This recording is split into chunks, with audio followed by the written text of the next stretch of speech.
Hello, my name is Miguel from the Mobile Mechanic 757 in the field the day after Christmas.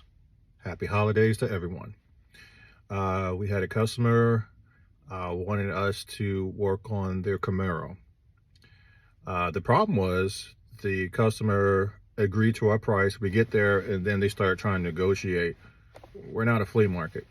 The second thing is he said he got a quote somewhere cheaper, and I said okay, and he started telling me who the person was and this and this and this and that and all that great stuff.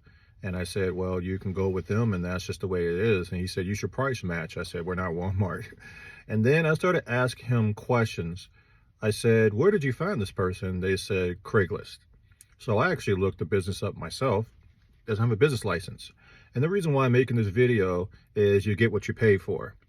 All businesses are required, if you ask for the business license, they have to produce it.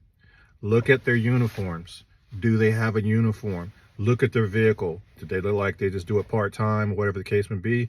We are LLC. We've been doing it. I've been doing it for over 30-something years.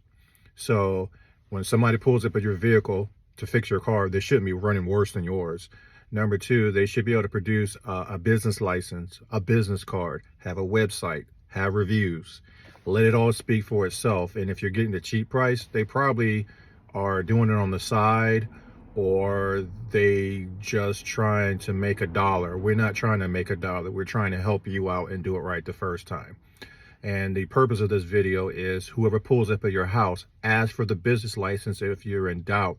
If they do not even have paperwork or a receipt that even looks legitimate or anything about them, make sure you ask for that business license and make sure it's an up and up, because you got a warranty. If you like these videos, please like, subscribe, and share. Thank you.